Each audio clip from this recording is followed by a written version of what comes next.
Samantala, sentro ng kontrobersya ngayon sina Rian Ramos at Michelle D matapos akusahan ng pangbubugbog at pangtutorture sa driver at PA ni Rian.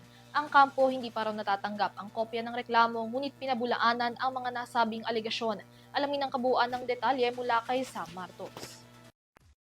Naglabas na ng pahayag ang kampo ng aktres na sina Rian Ramos at Michelle D hinggil sa kinasasangkutan nilang isyu ngayon. Kasunod ito ng isinampa sa kanila ni alias Totoy na driver at personal assistant ni Rian. Ayon sa legal counsel ng dalawa, hindi pa natatanggap ng kanilang kampo ang kopya ng reklamo na inihain laban sa kanila. Sa kabila nito, nagpahayag naman ng dalawa ng kahandaang sagutin ang reklamo. Itinanggi naman ng kanilang kliyente na nagkaroon ng pangbubugbog at legal detention taliwas sa sinabi ni alias Totoy. Sa katunayan, sa kondo rin daw ng dalawa nakatira ito.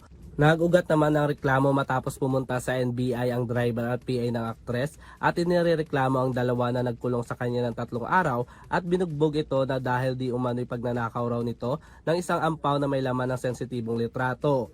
Samantala, una na raw nagsampa ng kasong qualified theft ang beauty queen na si Michelle laban sa driver kung saan inamin din ito at ibinalik ang ilang mga ninakaw na gamit ni Michelle. Sa ngayon wala pang formal na pahayag ang dalawa ukol sa binabato sa kanila. Para sa EuroTV Showbiz Balita, ako si Sam Martos, sumasaludo sa bawat Pilipino.